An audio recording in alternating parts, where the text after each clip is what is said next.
Hey everybody, welcome back to the Noel Casler podcast. Figured I'd open it up with a little dulcimer music in tribute to Joni Mitchell, who we got to see at the Grammys last weekend. It was quite a treat to see her out and looking so good. And I loved the tribute that Brandi Carlile put together. Brandi is an exceptional talent and has sort of turned into the keeper of Joni's legacy, which is no small honor. And I know they think a lot of each other. And Brandy's somebody, that it's been a pleasure to watch, become this huge mainstream sort of musical artist because she was one of my personal favorites ever since she kind of came on the scene. And I had all her CDs on my, iPhone. It's great, sort of heady singer songwriter stuff with almost the ferocity of Pearl Jam.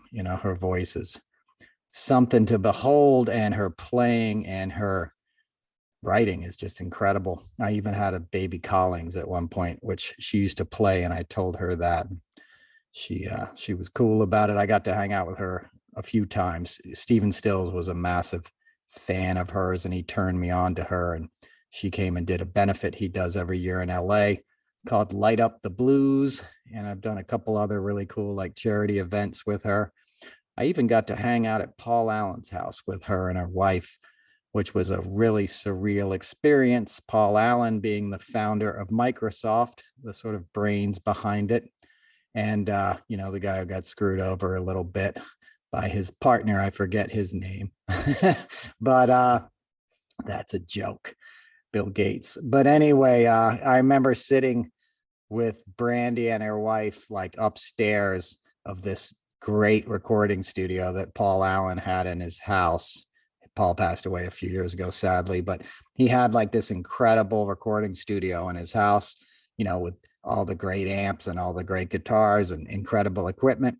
And he would invite like famous musicians to come over and jam with him, basically, because he could afford it, and it's funny, he had like the same outfit, the same studio on his yacht. And I know guys who had the gig to play with him, and he'd take them out to sea essentially and be jamming. And then he'd be like, "Oh, I got a call. I got to run. You guys just enjoy yourselves." And he'd hop on his helicopter and leave, and these guys would be getting $4,000 a day to sit there on this dude's yacht. But very cool music guy, has the EMP Experience music project in Seattle. It's like this museum that has all the Nirvana stuff and all the great Seattle bands going back to Hendrix. And anyway, so we're upstairs in his house above this studio one night at this party before this big event at his museum. He sort of had a jam hang at his house.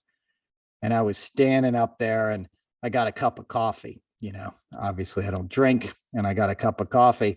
And I was standing with Brandi and her wife, and they had like waiters, like it was fully catered. And the guy handed me some coffee. He's like, "You want some half and half?" And I was like, "Yeah, right here." He gives me some half and half. And I was like, "Oh man, you guys got that Microsoft money, huh? You got half." It killed in the moment. And another funny story from that night. I don't know why I'm opening the show with this, but I'm hanging in this house, and Paul's there with us, and it's not his main house. It's like the studio outbuilding on his property there. I think it's called Star Island or something like that in Seattle area. And I sort of go outside to get some fresh air or something. And I'm walking around and I see this glass like building. It was like a living room made out of glass on all sides. And in it were just these fancy cars, like, Bugattis and like McLarens. I might have told this story on the show before, like the fanciest cars you've ever seen, like 12 of them, with just like a spotlight on each car inside the dude's house, like total, like cool James Bond type stuff. And I remember thinking, like, looking around and you just see like hedges and stuff. There's no fences. And I'm like, I can't believe this guy has all this stuff right here. And there's no like security or anything. Right. And as I'm thinking that, like I'm having the thought and I take like 2 steps forward, and all of a sudden a dude just came out of the bushes and was like, "Sir, you're not allowed to go any further."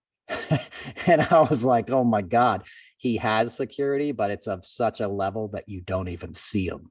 Right. He had like Mossad agents like hiding in the bushes. Like they only appeared when they needed to, which was That's some next level stuff right there. So anyway, back to the Grammys. It was a lot of fun. I loved Billie Eilish's performance. I'm a huge Billie Eilish fan.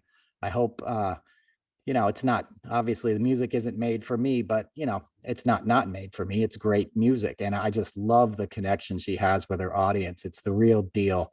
I watched her perform at Austin City Limits, on TV or whatever, but like you could see how much she cared for her audience and how much her music meant to people. And it brought me to tears because that's truth. That's art, something that people take in and make a part of their lives and their hearts, and it enriches their life. And every once in a while, between performer and audience, this sort of symbiosis occurs that's just a magical thing. And it's rare, when it's that legit.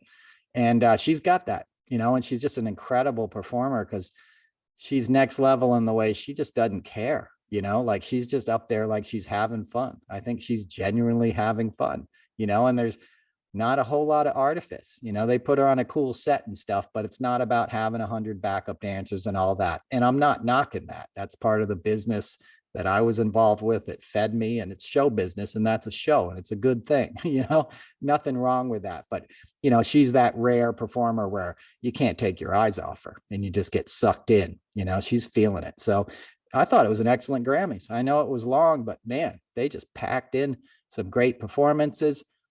Hamish was the director. He's the guy I worked for when I did the Super Bowls. Hamish Hamilton. He's a legendary kind of guy in terms of technology and stuff. So it was nice to see a fun, entertaining award show. I was happy for Bruno Mars. He's somebody who's very legit in my eyes. I've talked about him on the show before. He's the real deal too. So it was good. It was good to see. My old boss Jackson did not win, but he was there, and I think everybody had a good time. So that's it. It was nice to kick off a week that we had with a little music, and then the week started, right? And it was, hey, the week ended on an up note. Let's talk about that, Justice Jackson, right? Soon to be Justice Jackson, KJB, right? Ketanji Jackson Brown. I didn't say it right, did I? Or maybe I did. I get it wrong, right? Not out of disrespect. I get very weird with initials, but I think I got that right. Anyway, probably the most qualified Supreme Court nominee in my lifetime. I was around when Thurgood Marshall was on the bench. I wasn't around for his confirmation hearings, but I was around for this, intelligent, impeccably prepared, thoughtful woman. And what struck me about her confirmation hearings, besides the racist demagoguery of her opposition, was how much passion she had for the law, how much she really believed in the law, and she had a genuine sort of enthusiasm and love for it. And that's what you want, right? That's what you want in a justice, right? Because you want somebody who's going to be fair and like give you sort of every benefit of the doubt that this, these laws that we created are meant to be applied equally, and with a blind eye in terms of who it's being applied to. And obviously that's something we've lost, and we've never had a more political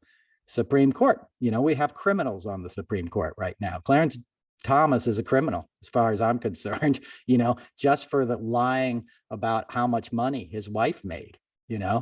Ginny Thomas made, $680,000 from the Federalist Society over 5 years, from 2003 to 2007. And he didn't report it. He said none when they asked him a year later what the spousal income was. So to me, that's lying, and, he's flying around, hobnobbing with GOP,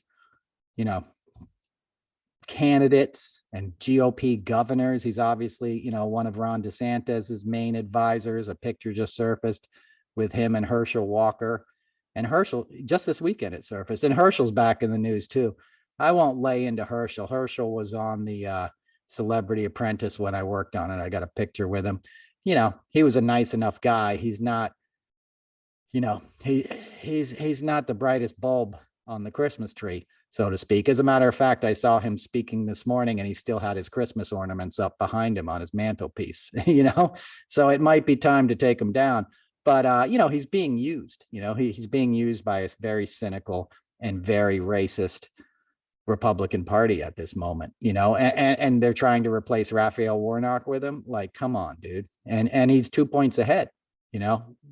CTE is, you know, Herschel Walker. So, and he doesn't live in Georgia either, you know. But anyway, you know, let's keep it on the good news, you know. KBJ is coming to town, and it's a good thing. We got to celebrate these victories because there sure is a lot of defeat, you know, and it's hard not to get defeated. It's hard not to get overwhelmed.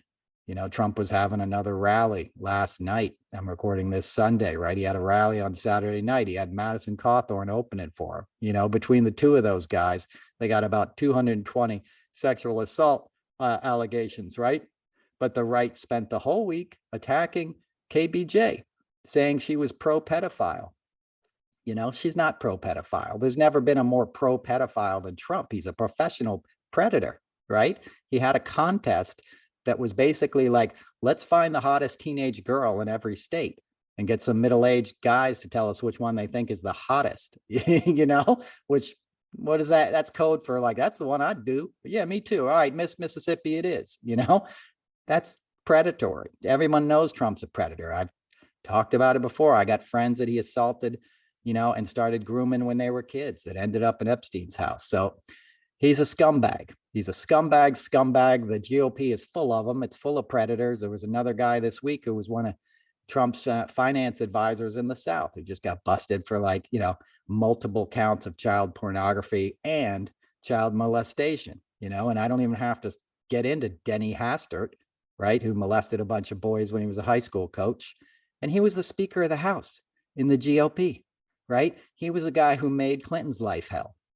So, you know, they're obviously hypocrites, but it's like whoever lies the loudest is the one who wins these days, because people check out, you know, and because the base that the Republicans are pulling for is not the most politically informed group of people that this country has ever produced. Let's be honest, you know, but they're really good at repeating dog whistles, you know, so they'll hear from a buddy at a bar that such and such is pro-pedophile, and then they repeat it to their wife and their kids, and then these other guys say it on the bus on the way back to lacrosse practice. And, you know, it just takes on a life of its own, and you wrap it in a flag and a screaming eagle, and, you know, and then you put, you know, several $1 billion behind it, courtesy of the Koch brothers and Rupert Murdoch, and you're off to the races. You know, you're well on your way to propagandizing a population that's going to be brainwashed, and at the extreme ends is going to turn into a cult.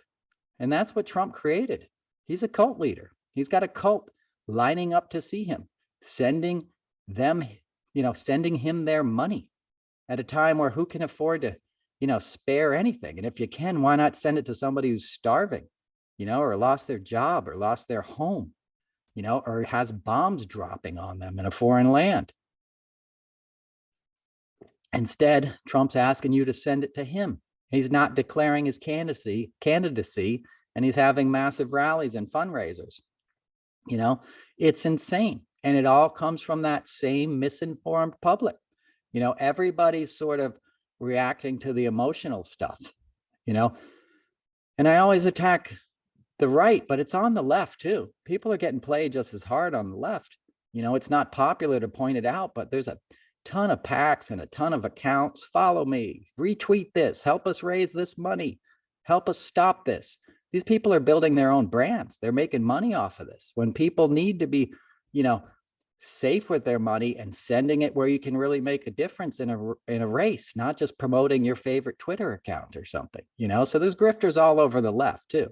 Everybody's got their little digital dollar sign on their account these days, you know, who the ones that are kind of the most active on there, you know, and everybody thinks it's all innocent because you're mad and you get pissed off. So you want to donate money. And then you realize, well, I helped somebody pay their mortgage, but I didn't turn a seat, you know. So you got to be careful, you know. Lincoln's Project, you know, those guys had $60 million. They split amongst them, you know, well before the election even happened, you know, like, yeah, they mean well, they're smart guys, but they want to get paid. You know, and there's only so much resource and there's only so much time. And we're in a foot race for democracy right now. The DOJ is basically in a race with the midterms, right? With the November elections. They take back the House, you have Herschel Walker in the Senate. You're going to have a much different Senate. You're not going to have a KBJ to celebrate this week, right? Let alone, 30 Lauren Boeberts, and governors like Carrie Lake, who just had a fundraiser at Mar-a-Lago. She's running in Arizona. So, they have like a full battle plan, and they're running full, speed ahead with their Panzer tanks coming across the fields, and we're sitting there like, hey, let's reach across the aisle and make friends. No, this is a war, and I'm not saying it's war to demonize the other side. I'm saying they're playing hardball, and we're playing ping pong, and not for keeps. So we need to look at that, and we need to understand how imperative it is for, Merrick Garland to really take some action. The statute of limitations are about to expire on the obstruction of justice stuff that Mueller left. Some of it has already expired. Yes, they've, made overtures that their investigation is expanding, but this like sit back and let it happen, you don't have time, because as I said, in the meantime, they're building an army, they're fundraising, and they're polluting the populace with propaganda in a much more effective way than the Democrats are. Because the Democrats, we tend to infight. We tend to say, oh, the progressives are the reason this didn't pass. The progressives, they asked for too much, and that's why we don't have voter reforms, which would have been probably the most crucial thing to stop, the potential bloodletting that we may have come November, right? And it didn't happen because of two Democrats, because it's Kristen Sinema and Joe Manchin, Mr. Colbert and Joe Manchin, who when he was governor, even before he was governor, he was like a state senator, he allowed this permit for a coal factory, a coal mine and a coal plant, a power plant to be built on top of this mountain. But he made the deal that you could only use the gob that came out of his mines. And if you don't know what gob is, it's G-O-B, gob. It's the lowest form of coal. It's like the coal and the dirt that's left over when you already kind of strip a mine and get all the good stuff. It's like the seeds and stems, so to speak. Some of y'all will get that reference. You know what I mean? It's not even the shake, it's just the like nothing. It's crap. But he made a deal with this company that they could only buy that from him in perpetuity.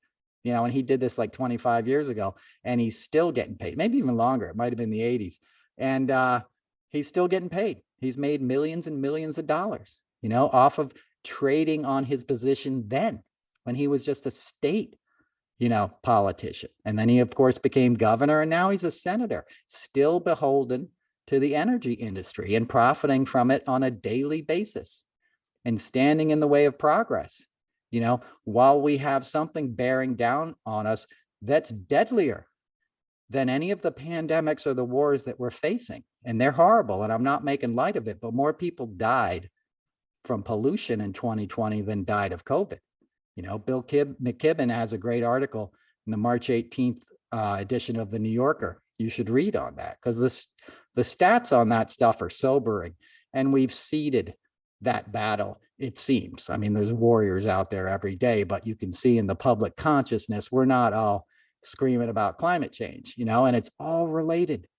This right-wing authoritarianism, don't wear a mask, is designed to get you to not want to take responsibility for the planet, for the planet's health, and for your fellow citizens' health, because they want that defiance. The Republicans don't want reasonable people. They want people that are easy to manipulate. And they don't want people, as I've said many times, getting hip to what's going on with the climate, because then they're going to conserve fuel, right? It costs Saudi Arabia $10 to take a barrel of oil out of the ground. They sell it for $100 now, thanks to Putin, right? And then the Republicans blame it on Joe Biden. It's not Biden's fault. It's our fault, because we're still dependent on this stuff. We can create energy from the sun now. We can create energy from turbines, wind turbines. There's incredible new technology that can use currents, in the water to create energy. There's all kinds of ways to get around this and wean ourselves off of this. And we need to, right? But, doing that is going to cut into the profit margins of the people that are pulling the strings. And that's not a popular approach. So you get this defiant mentality being sort of, manipulated and harvested in our consciousness. And it's not just in America, it's all over the world, and it's a shame when you see politicians running on it. The mayor of New York City just tested positive for COVID this morning, right? This guy went to the Gridiron dinner in DC last week where 67 people tested positive. So he knew he was exposed to it in a major way, right? And then he spent the last week in New York City clubbing, as he does every night, and putting his videos out. The guy's trying to become a big star. I get it. I get it. But like, he's using the office for self-enrichment, and then he goes to Albany. He goes to Albany knowing he's been exposed to COVID, right? Where the rest of our government sits, and our governor and lawmakers, and exposes them all. And now he's got it. The same guy who just lifted mask mandates in New York City and vaccine requirements. That's insane. We're going to be back to wearing masks by June, right? Like Colombia just instituted them again today. You got to wear your mask again. It was too soon. We've gone through hell, but you can see when there's money involved, right? People want to forget about it. People, and he was a perfect example of that. That was a greedy, narcissistic politician. It was like, I'm going for that side of the vote. I'm going to get the cops and stuff. So, it's scary, but you always have to pay attention to what's underneath, these sort of ideologies and philosophies that we're dealing with now, right? Because it all comes back to the same thing. It's sort of greed, it's the rampant greed in our political system. Mitch McConnell just said this morning he doesn't want student debt relief. Mitch McConnell, the guy's wife, was under investigation as transportation secretary for, giving favors to her family. Her father owns a huge shipping company that happens to ship coal and iron ore to China, ships it out of South America, ships it all over the world. The stuff that's killing the planet was getting special treatment by the United States transportation secretary, to the point she was under investigation, right? And of course it was quashed, right? Bill Barr, those boys killed it, right? Because justice only goes so far when there's money involved, when there's big oil and big shipping, right? So Mitch McConnell's got access to all that. He's got Deripaska's money, pumping all this money into, Rusal, which is Russia's aluminum company, promising to build all these factories, in Kentucky, right? He pumps all this money into these Republicans. So yeah, they don't have to worry about student loans, and why relieve the debt on the working poor and people trying to strive? And most student loan debt is held by, African Americans and minorities in this country, right? So that's exactly the population they always want to punish, and their own. He doesn't want people in Kentucky getting good educations, because then they're going to see through his bullshit. And that goes everywhere that the Republicans hold power. Relieve that debt. What do you care? And don't even get me started on how draconian the lending policies are.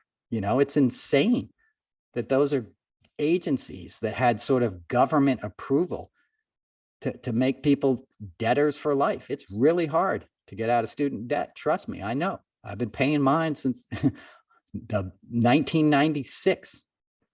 And I only pay the interest, and I've been paying it forever. That's where you get into this cycle. You're just sending them a couple $100 or more every month to pay off the interest. They love that.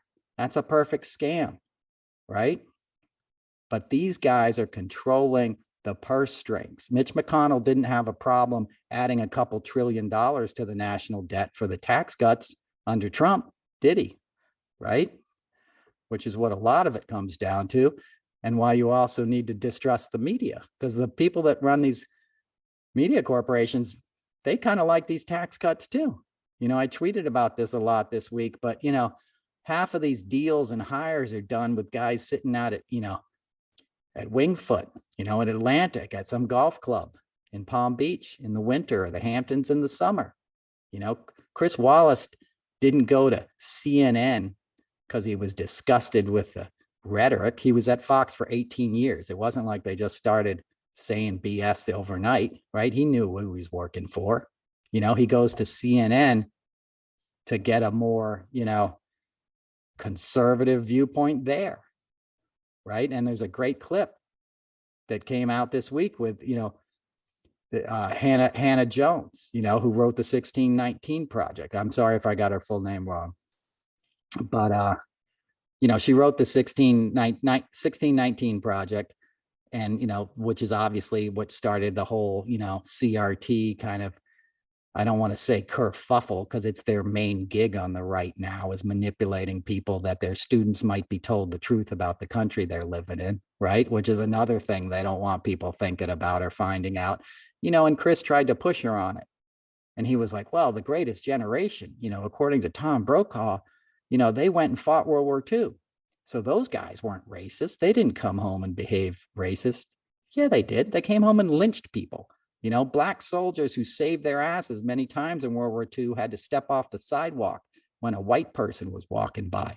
That's disgusting. You know, our armed forces were segregated then in World War II. But he used the example, he goes, some farm boy from Indiana isn't a racist. Some 20-year-old farm boy. What? That's the breadbasket of the KKK. That's where it's from. That's like the largest support. And of course he's racist, you know, and it's well documented how many vets went to lynchings and stuff. Strom Thurmond was a freaking general in World War II, right? But it's that self-mythologizing that the white man and the white corporate interests want to hold on to. And they want to push away any quote unquote radicals that are trying to change America's thoughts. And it's not changing thoughts, it's telling the truth. You know, it's like Howard Zinn, The People's History of the United States. You read that for the first time and you're like, oh, dude, they weren't telling me anything about how this went down, at least not in my, you know, pretty mediocre public education, you know. Like, you know, if I went to Horace Mann, I would have probably heard about Columbus in a little more detail, you know. But, you know, in my, you know, junior high schools and public elementary schools, we, you know, they give us a little song and we sing about this great Italian guy who discovered America, you know, and they skip over the genocide part. And that's essentially what we're trying to do now. We're trying to be like, hey, it's not our fault how this happened, you know. And it goes to the extreme of somebody like Tom Cotton, you know, who equated Justice Jackson with Nazis, said she would have been defending the Nazis had the Nuremberg trials been today. That's probably one of the most shameless, deceitful, disgusting things that a US senator has ever said, you know. And that's a senator, by the way, who lied about being an Army Ranger when he was running in Arkansas, where he's from. And he's got 2 degrees from Harvard, undergrad and Harvard Law, JD degree, right? This guy's a rich punk. You know, his family has a dairy farm in Arkansas. Pardon me, I know there's a difference. I don't know what it is, but there probably is a difference. But more teeth in Arkansas, and you all had Bill Clinton. But anyway, I'm joking. Alabama, actually, Huntsville has one of the highest amounts of PhDs in the country around Huntsville from NASA and all that. But, you know, and people aren't stupid in the South. We say these generalizations, but they're not stupid, okay? But they're living under political rule that keeps a lot of them very poor, because the ones that have all the money want to keep all the money, and they like it that way. And those tend to be white politicians. But anyway, back to Tom Cotton, who looks and is named like somebody, if I was casting, you know, I've said this before, I think on the show, but if I was casting like, you know, a Civil War drama and wanted a mean ass plantation owner, that's my guy. Right? He looks like the family bullwhip is handed down through the generations. Okay. So here's a guy when he was running in Arkansas that told everybody he was an Army Ranger. He is a vet, you know, he did serve in Iraq and stuff, but he said he was an Army Ranger. Instead, he went to Army Ranger School, which is leadership school, which is way different. It's an 8-week course and it's open to anybody in the armed services. It's quite different than being an Army Ranger, which is like, Green Beret, Navy SEAL kind of elite, badass troops. But anyway, stolen valor, right? Had a Democrat done that, you would never hear the end of it. Republicans don't bring it up. They don't tell on each other. And they have no qualms about doing what he did this week, which is calling a judicial nominee a pedophile and pro-Nazi, while you're representing the party that brought Nazis back to the forefront in American politics. Paul Gosar is speaking at a Nazi rally on Hitler's birthday, right? Like he is like in a matter of days or weeks. I don't know when Hitler's birthday is, thankfully, but it's insane, and it's the same sort of crap that I'm talking about every week. And I appreciate you guys listening, because it doesn't change. It's stuck on the same channel in this country. And the end game is to wear us all down, right? And the people that are participating in the wearing down are making a lot of money off it. When I started this little rant talking about the mainstream media, you got to pay attention to that, and I'm not talking about individual reporters. I love Nicole Wallace. I love Joy Reid. Rachel Maddow is coming back on tonight, if you're listening to this show, and a great timing too, because hopefully she'll dive into what happened in Texas, where they arrested a woman for having a miscarriage, which is, today that DA dropped the charges, but just the fact that did happen, that this woman was held over the weekend on a $500,000 bond bail, right? For going to the hospital for a miscarriage, which is already trauma and nobody's damn business except for to help the woman that's going through it, with healthcare and counseling and whatever the heck she needs, for the trauma that's happening in her body. To punish somebody like that, and the doctors and nurses are the ones that turned her in and called the cops, which is a big story that's not going away, and a warning sign, and a warning shot in this war that they're going to prosecute from the right, from the Christo-fascist standpoint, right? It's scary stuff. We're in scary times. So Rachel Maddow coming back now is perfect, because she can handle that, and she's a great reporter.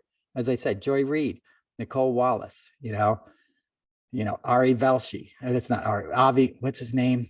You guys know who I'm talking about.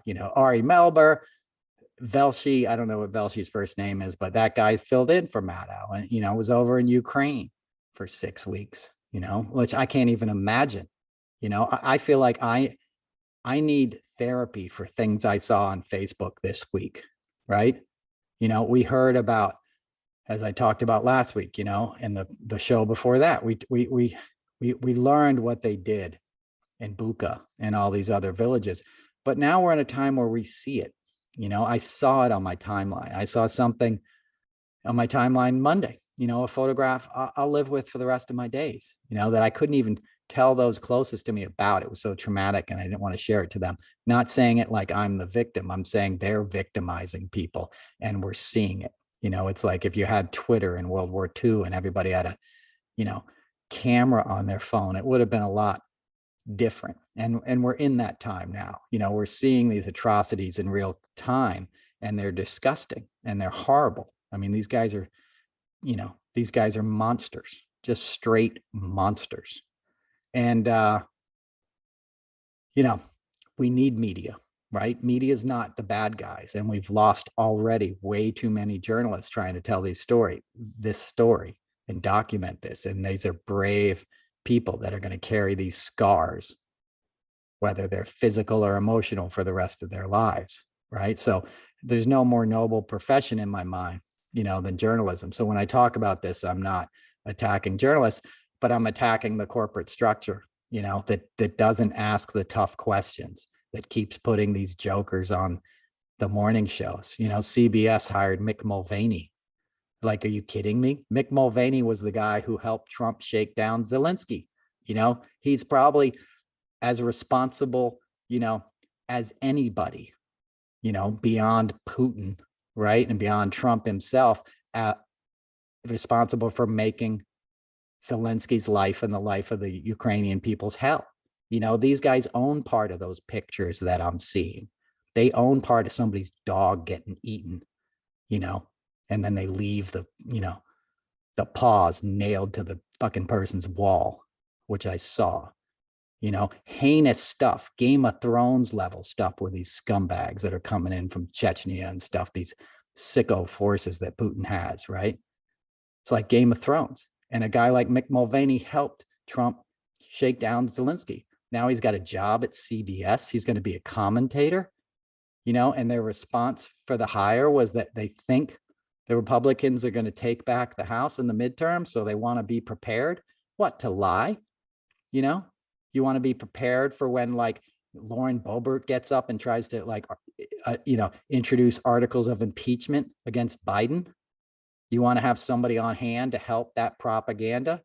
Yeah, you do, right? Because you know that's going to be bigger bucks for your shareholders. You know, and we're in a country that like has become numb to a lot of that stuff, you know, or you just tune out and you don't pay attention to how this stuff works. And these guys get away with it, you know, and it's dangerous because the results are what happens in Ukraine. And that could happen here.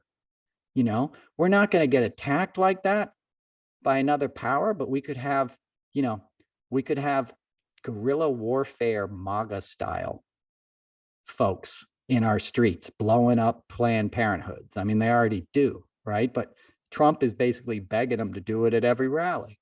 He was attacking transgender kids last night in his rally, and the people are clapping. You know, the people that probably all have guns. It was in North Carolina. Right? These guys all have weapons, right? So he's going to say those people are evil, you know, go attack them. They're pedophiles. They're Satanists, as Marjorie Taylor Greene says every week. That's insane, you know, and these people are already given to violence. They're already obsessed with violence. They've been fed a diet of violence. They raise their kids to shoot people on video games for fun. You know, they go hunting like it's their heritage. Some hunting's fun, but you don't hunt with a, you know, AR-15, right? So it's scary. And if you don't think that violence could happen here, you're blind because fascism is on the march. Will it win? No. Love and truth will prevail. I believe that, or I wouldn't bother speaking, right? I'd be out of here. I wouldn't be out of here because I'm not a coward, but like, you know, I think justice and democracy is going to win in the end. It always does. You know, that's what all our great prophets have told us, you know, from Dr. King, Gandhi, you know, but the sacrifices are immense.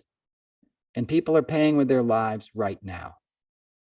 And people are profiting that are standing on the sidelines, you know, and that's inexcusable.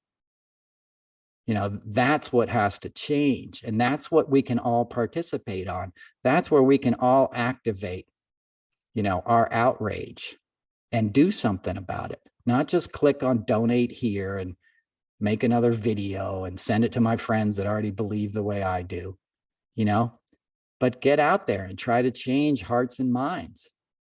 You know, everybody does #resistor. Like, be a conscious resistor in your own life when you hear somebody say something homophobic or racist. Say, hey, why are you saying that? You know, even if it's your family member, even if it's your friend, say, look, I love you, man, but where did that thinking come from in you? Do you just not know any gay people? Do you just believe somebody telling you that somebody who doesn't look like you is out to hurt you? Do you believe Fox News telling you the cities are, you know, overrun with homeless, you know, people without homes, like just trying to kill you as you walk down the street? Like, you know, where is all this fear coming from and why are you holding on to it? You know, and that's not to say we don't have problems. We do. There's an epidemic, you know, of violence and, you know, housing insecure people. And, you know, the mayor of New York just destroyed all their camps. They're all sleeping under the BQE. It's still winter here. We're in our 6th month of winter. If you live on the East Coast, right? It's April 10th. It's 43 degrees out today and cloudy. It's been cold since November and cold, January, February, 19 degrees out. These people are sleeping outside on the asphalt in a cardboard box or a tent, with whatever possessions they've been able to collect to give them some dignity and comfort under that circumstance, living under a highway. And you're going to go destroy it, which is what the mayor did this week. They went and cleaned out all these encampments, with the DPS, with the sanitation service, just threw all these people's lives away. It's not their fault. Yeah, they have problems and they need help, but you help them, and we're just going to put them all in the shelters. We've heard that game before, and I have friends that are housing insecure and they're like, look, the shelters are horrific. I'd rather sleep on a bench or sleep in the park than the shelters where I'm in danger.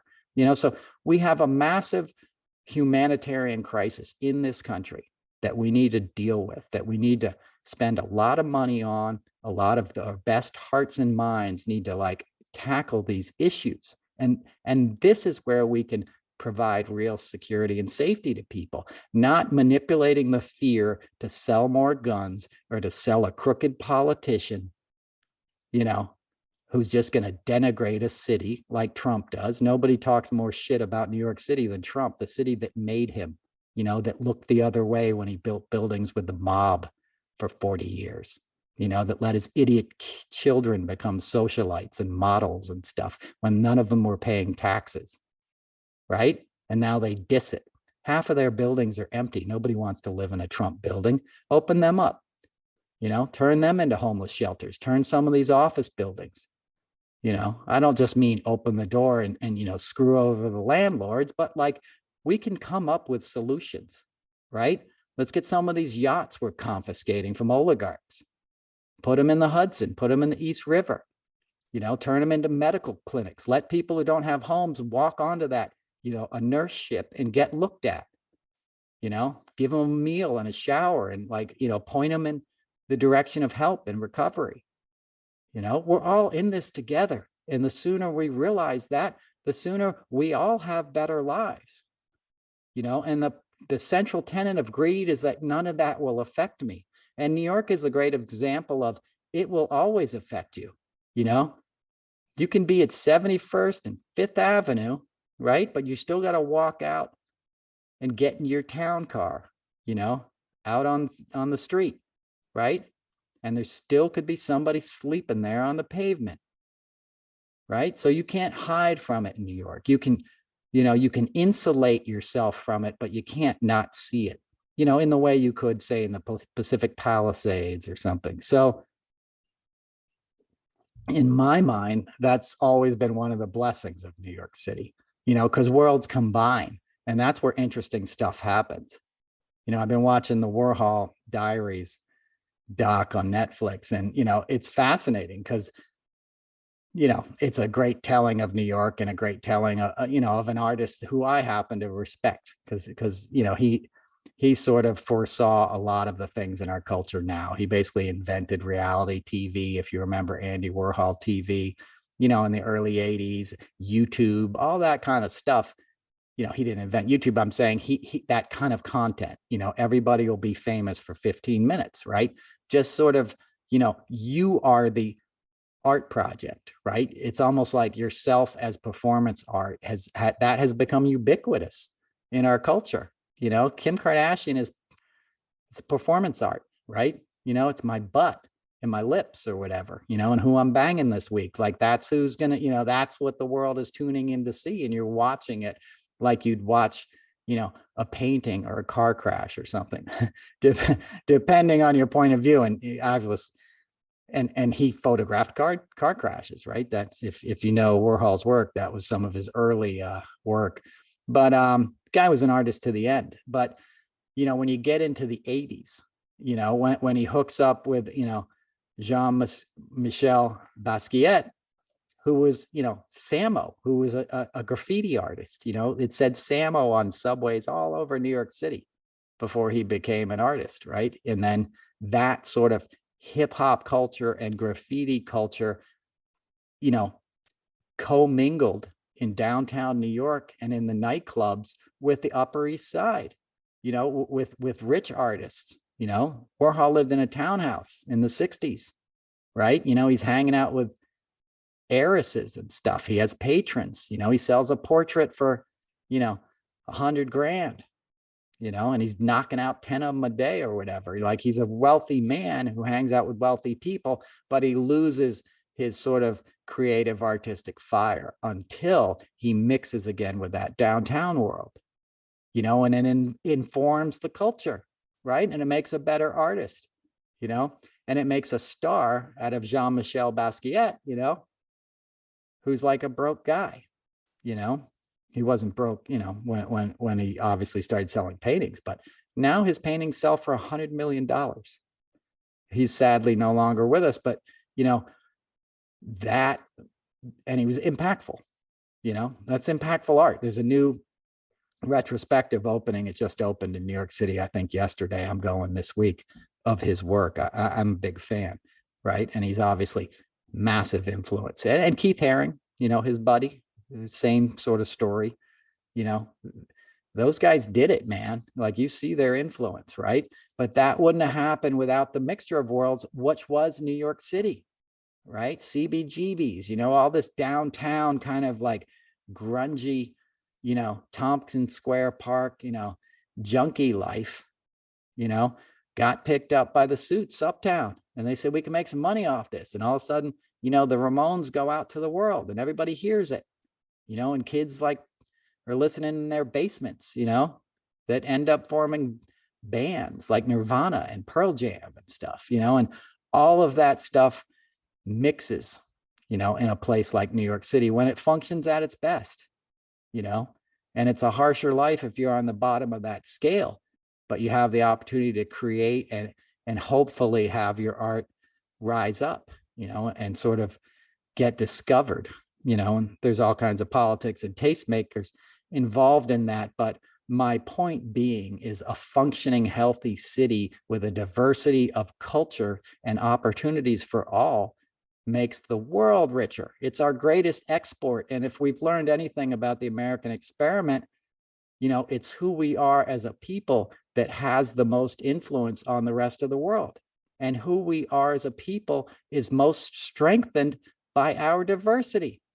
Jean-Michel Basquiat was the son of a Haitian professional, and his mom was a painter, and he grew up in Brooklyn, and she took him to museums, which were free because it was pre-Giuliani shutting everything down, and it was right around the time Reagan was defunding everything. But my point is, he had access to culture, and he had a spark of brilliance already in him, and it came out and was nurtured by a city. And again, he's now beloved artist around the world, and it shapes the world. And that's the stuff, that's the magic that can happen, and that's the stuff that I fear we lose when we turn our backs on people, when we view them as the enemy, something to just be cleaned up, Basquiat was sleeping in his studio, when he had a studio, right? Basically homeless at times. He was one of those people that Eric Adams would be attacking now in Brooklyn.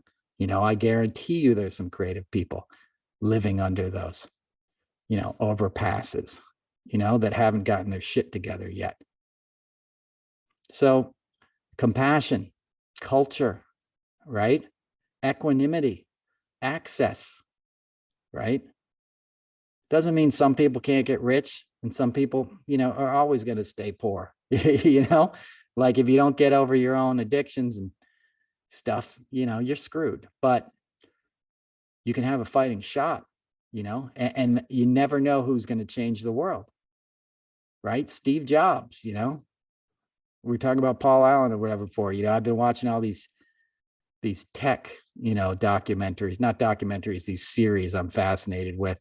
But, Steve Jobs, you're starting something in your garage, that's going to change the world.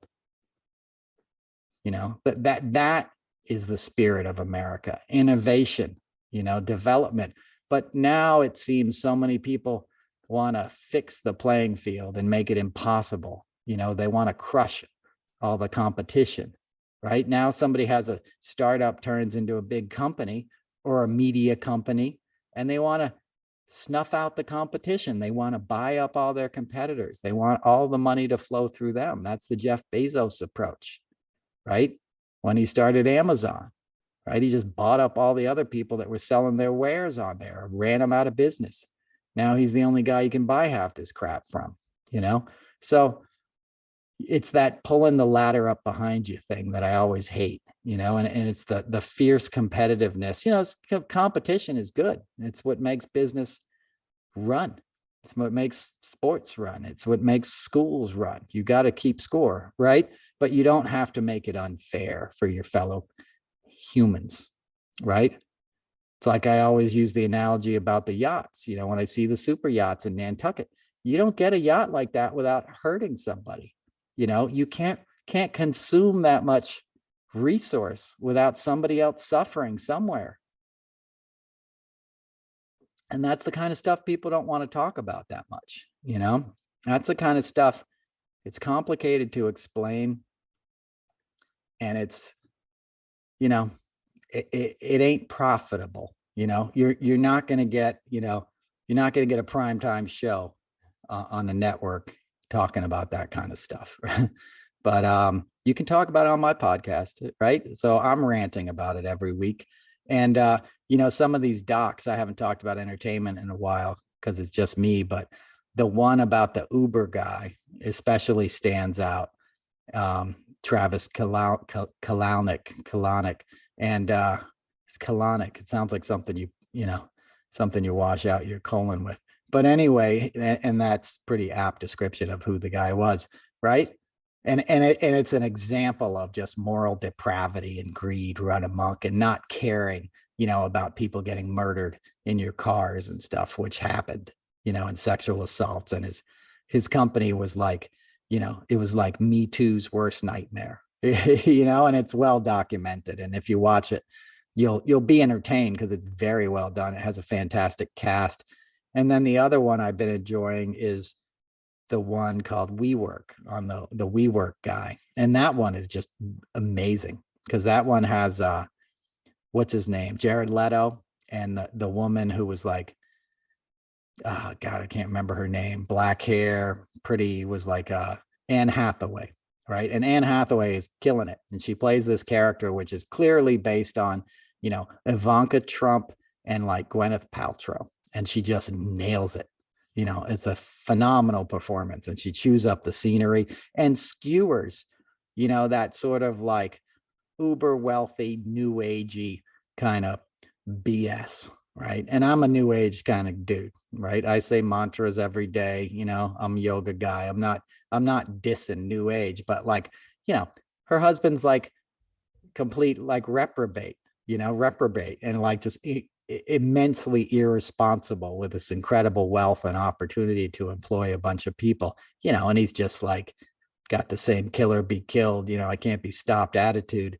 And the problem in both of those cases is that both of those guys left with billions of dollars. Okay. They're both worth more than 1 billion. Travis, I think, is worth 2, and the WeWork guy is worth 1 or 2. So they both left these disasters of companies with more money than they'll ever need, or anybody with their last name will ever need, you know, for 100 lifetimes. And in the case of the WeWork guy, all his employees had these stock options, because everybody who comes on board with these things, you get in early and you get these stock options, and then the company goes public, and all of a sudden you're worth $20 million, you know, or more, or $10 million, or $500 million, depending on how many shares.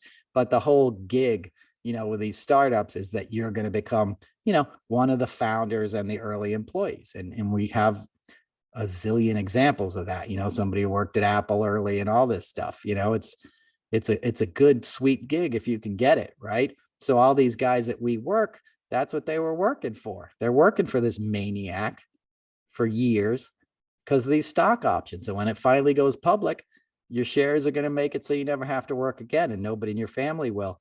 And what happens, right? This guy screws it up so bad that it never goes public. I'm not spoiling the show for you. That's, you know, it's common knowledge, hopefully. But my point is all those employees get screwed. None of them get a payoff, and he gets to ride into the sunset, right? Because it never goes public. Their shares are worthless, essentially, you know? They don't mean anything. So he gets to misbehave and then get away with it and make a lot of money.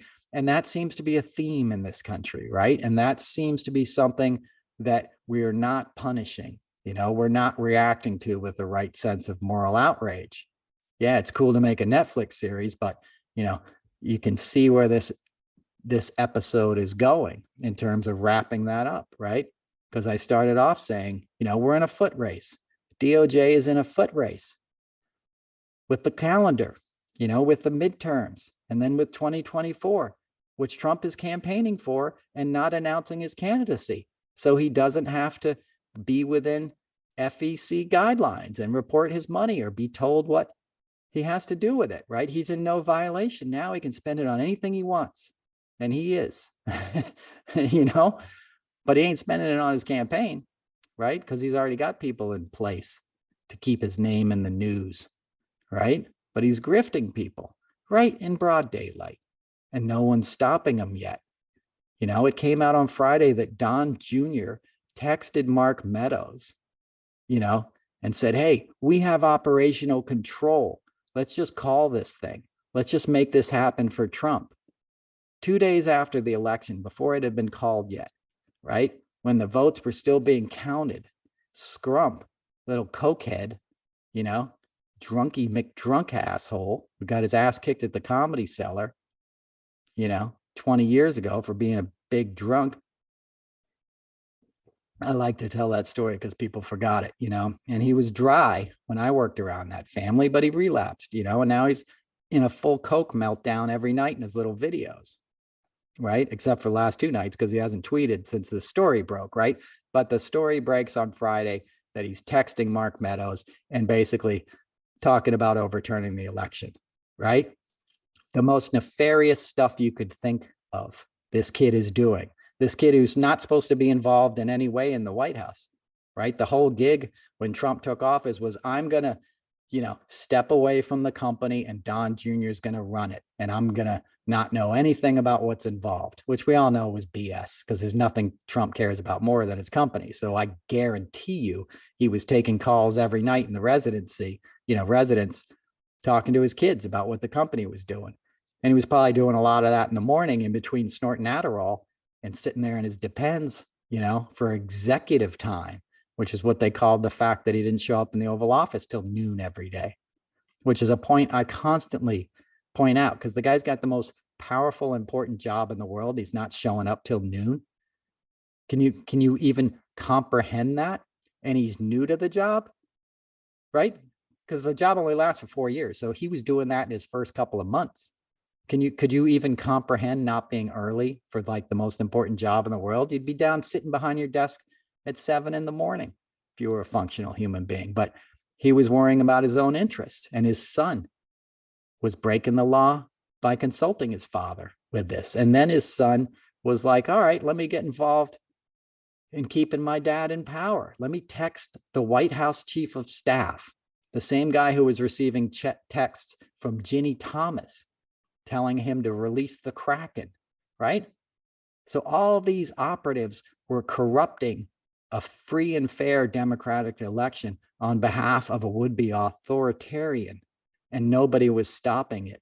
Yet at the same time, they were demonizing Hunter Biden, who's sober, you know, who was, you know, a drug-addicted person who got sober, you know, as I have been an M, you know what I mean?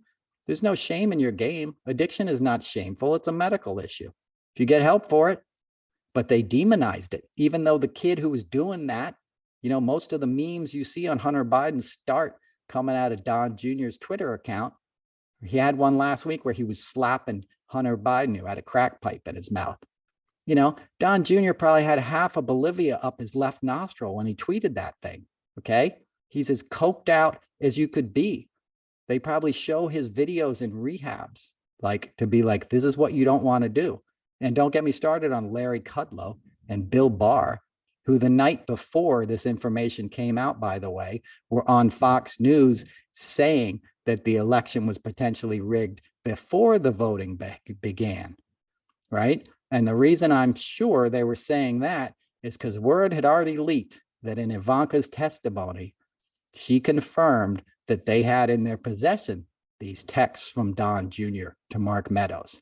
So they needed a workaround, right? So they had Bill Barr and Larry Kudlow, who was a crackhead, who was my neighbor on 93rd Street, in the same situation, somebody who was sober and relapsed and took a job in Trump and, ended up drunk on the Sunday morning shows every day for 4 years. Pathetic guy. He's an asshole. It's a separate subject, but I can't stand that guy. And as you can tell, but because I know him personally. And, and again, I'm not denigrating people with addictions, but if you're an active addiction and you're messing around with the levers of government, get the hell out of here. If you're blaming your opponent for the same thing and trying to demonize his son, right, who wasn't even in power, whose father wasn't in power yet at that point, the stuff they're trying to nail Hunter on, Biden wasn't president then, but it doesn't matter. It's like I said at the top of the show, whoever lies loudest wins. Right? So that's where they're at. And this story breaks on Friday. The upteenth smoking gun, or as Laird's tribe called it, a smoking rifle, like a stunning revelation coming a week after, we learned that 7.5 hours are missing from the White House call logs on January 6th, right? We're learning that on November 5th or whenever, Don Jr.'s texted Mark Meadows, saying, we got this. We control the levers of power. We have operational control. I hate this faux military speak they all use too, but that's Don Jr. If you know him, he's always been a little wannabe, military guy. And his dad said he'd disown him if he actually joined the Marines. It shows you how much, Trump thinks about the military. And we already know he thinks they're losers and suckers, right? But anyway, they're all cosplay warriors. So this news breaks on Friday with Don Jr., and it's outrageous. And it makes its round on Twitter. And then the next day, it's on page A15 of the New York Times, right? It's not a headline above the fold.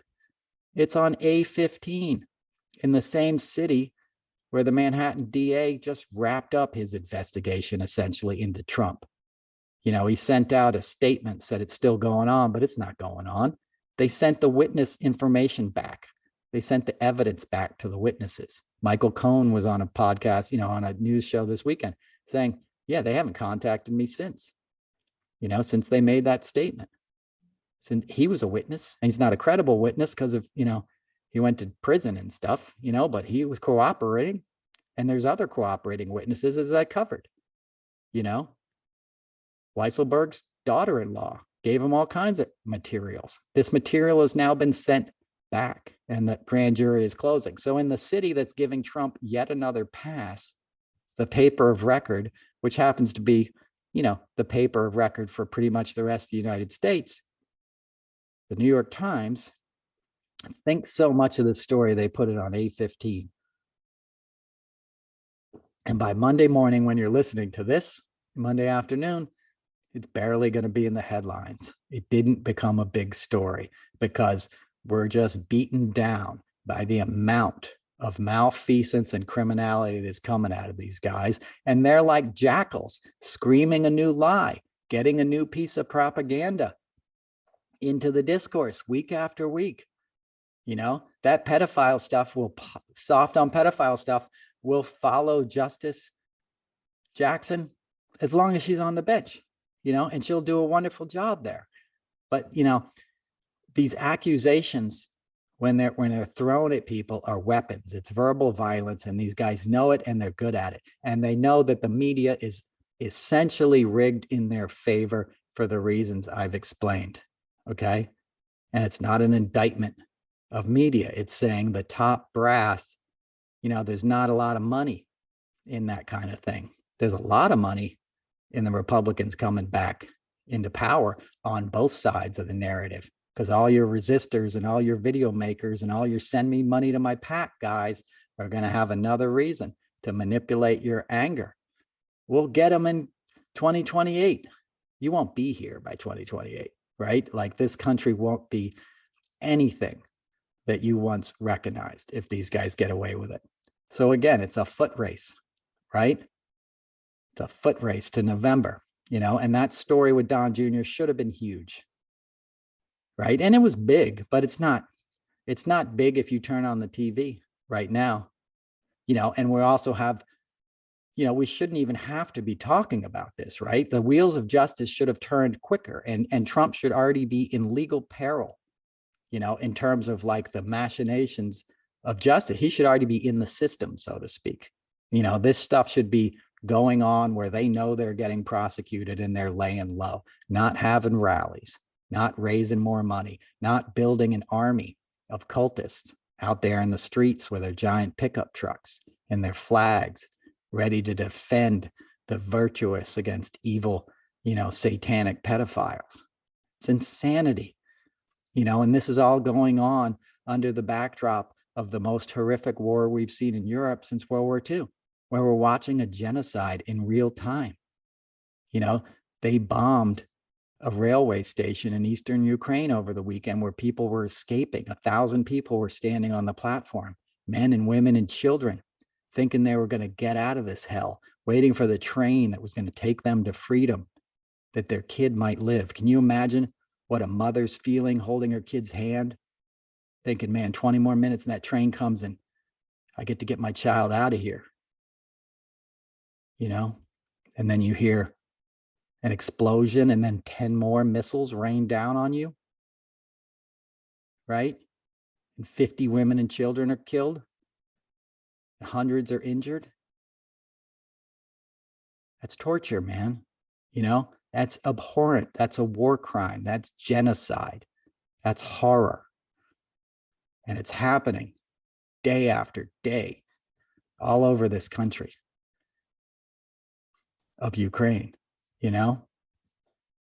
So against that, we have this sort of stuff going on in this country, people pushing for the same sort of values that Putin is pushing for propaganda, for white Christian nationalists, for demonizing your opponent and eradicating them. That should strike fear in the hearts of everyone. The first round of the French election was today, and Macron thankfully beat Le Pen, who's Putin's puppet. She's a Nazi. She's a Nazi sympathizer, daughter of a famous, French Nazi, right? Nazis, dude, obviously the French, weren't Nazis, but a lot of them were into the Nazis, and a lot of them were killed by the Nazis, right? So to think that a Nazi candidate could get 23% of the vote, and, Macron got 28, which is a hopeful sign. And I think the next election is in 3 weeks. So he's going to win, but that's too close for comfort. It's spreading. Fascism is spreading. Orban, Hungary, CPAC's going to be there next week. All these Republicans that I mentioned week in, week out on this show are going to be flying to Hungary, a country run by a dictator, an anti-LGBTQ dictator, just like Putin and just like Trump. And these guys are going to go kiss his ring, and spew their MAGA hatred on foreign soil. That's insane in the name of Christianity. Tucker Carlson broadcasts his show from there. It's nuts, right? It's nuts. Okay. But we're going to be okay. Ultimately, we pay attention. We don't lose sight of these stories like Don Jr. Catalog it, put it in your brain, see how it all fits together. Be outraged when Mick Mulvaney gets hired by CBS and think, maybe I don't need to watch The Survivor, which was a Mark Burnett production, the same guy who gave you Trump on behest, at request of Putin and the oligarchs to whitewash the image of their money launderer in New York City and make him ready for primetime American politics, which Mark Burnett did. He filtered the image that the guy was a billionaire. He wasn't a billionaire. Wasn't even close to it, as I've said many times, right? So it's all related. Pay attention, take a time out if you need it. The timelines can be crazy. I'm taking a Twitter break myself. It's too exhausting. Anything you post, people are just compelled to put their stupid crap in your replies. And even people on the left don't realize how exhausting they are. You know, I appreciate the encouragement and nice people, but some people are just being idiots. It's like being like, you know, with just recalcitrant high school kids sometimes, just people just being obnoxious. Like people are dying. As I said, I saw things on there that were horrific, that will scar me for life. And it's not about me, but I'm saying like that's the level of what we're dealing with. This isn't jokey joke time right now. You know, this is all hands on deck. Fight for democracy. Fight for those children. Fight for those mothers that thought they were going to get on a train to freedom and were lying in the street, you know, a minute later. And now they're in a bag, you know. Fight for the 700 people they just pulled out of a mass grave in one town alone. You know, that's what we're facing with. And the things that made that happen, some of them began here, and some of them were encouraged from here. And there's still people here profiting from the man who's persecuting that war. And don't ever lose sight of these scumbags, these Mitch McConnells, these Lindsey Grahams, who probably turned in the most hateful, vitriolic performance. And another drunk, clearly a drunk. Look at his face. He's like an ad for Betty Ford, like puffy face. He's seeing the bedevilments every morning. The four horsemen are coming for that little dude, okay? And not in the way that might be found pleasurable. You know, you guys in the rooms will know what I mean by the four horsemen. That guy's clearly in the thralls of addiction, you know? And he's sitting up there spewing these lies. And it goes to character, you know, it goes to like moral clarity. And there's a huge lack of it on the right. So we need to make up for that and view these people as sick and suffering and corrupted by greed, you know, but that will harm us. You don't let the drunk guy drive, so to speak. And the drunk guy's been driving for many years now. And it's time to pull the car over, put him in handcuffs and throw him in jail. All right. So that's the week, man. Episode 58. I hope you guys have a good week. Look forward to talking to you next week. I did the dulcimer performance at the beginning. That's for one of our listeners, Barbara, who requested it. Thanks to all you guys who send me these kind notes. Thanks to the new listeners. Shout out to our buddy Jeff over there in the Greek islands. Saw a picture of my man kite surfing. Dude, he's kite surfing in cerulean blue waters while we're freezing our asses off. And he's an East Coast boy. So, you know, I'll cut him some slack and hope he enjoys himself. But shout out to you. Shout out to all you guys. Stay safe. Peace and love. And I'll talk to you next week. Bye.